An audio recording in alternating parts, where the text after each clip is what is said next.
La télé n'est plus ce qu'elle était. Elle n'était rien. Elle est devenue quelque chose. Le seul lien imaginaire avec le monde réel. Ou, ce qui revient au même, le seul lien réel avec le monde imaginaire. Source de richesse pour les pauvres terriens qui n'ont pas la chance ou la malchance d'avoir Internet, un vrai lien pour ceux qui ne sont relayés à rien.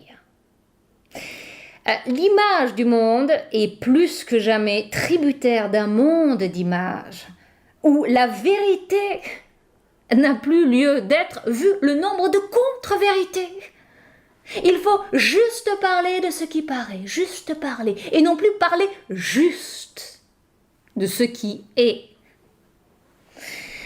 J'ai assisté, comme tous les assistés, au TD de Tadei, ses travaux dirigés à la télé. Sur le plateau, il y avait une belle palette de privilégiés qui cherchaient chacun de son côté à fuir la vérité, à sauver les apparences de tous les réfugiés. Les nouveaux damnés, on ne savait pas trop si c'était eux ou ceux qui débarquaient. Parmi les invités, mon œil a retenu 3 vieux privilégiés. Oui, car l'âge a ses privilèges, parmi lesquels la proximité de la mort, qui vous simplifie la vie considérablement. Donc, Henri Guénaud, Jacques Attali et Edgar Morin. Ils étaient là pour reposer le problème que tout le monde se pose, sans oser le poser pour de bon, pour de vrai, la phénoménologie des réfugiés, qu'on a tous intérêt à étudier de très près pour ne pas perdre le fil de l'histoire. Que dit Guénaud ? Que nous serons submergés par les réfugiés. Si nous ne leur faisons pas la guerre chez eux, ils nous feront la guerre chez nous. Probabilité maximale, risque phénoménal, le genre de témoignage qui fait mal. Que dit Jacques Attali ?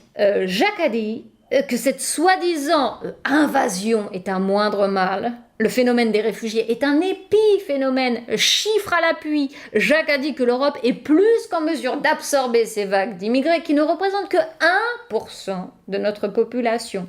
Une goutte d'eau dans l'océan. Jacques a dit l'océan, il n'y a que l'océan pour absorber toutes nos vagues inquiétudes.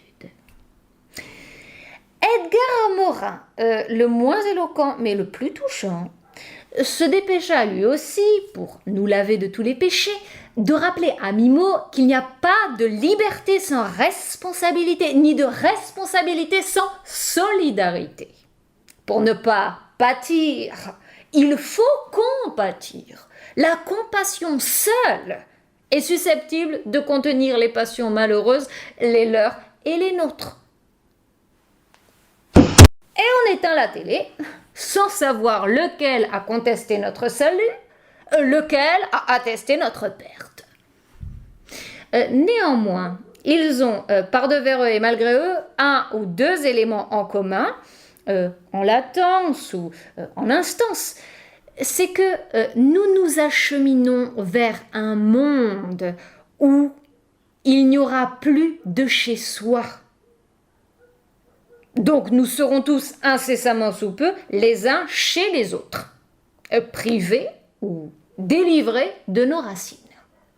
Il y aura le même toit pour tous, plus de chez soi ni de quant à soi, plus d'incantation, mais un unique constat, l'enfer chez soi, le paradis chez les autres. Donc des vases clos, on est passé aux vases communicants. Et pour en finir, nous nous apprêtons à casser tous les vases. Parce que le monde ne peut survivre que s'il s'ouvre. Et ne peut s'ouvrir que si on se la ferme. Et ce n'est pas un événement comme un autre, c'est l'avènement d'un autre monde. La réalité, ce fut un temps, c'est fini. Le plus important aujourd'hui, ce sont les mentalités. Et mine de rien, je crois que j'ai besoin de racines.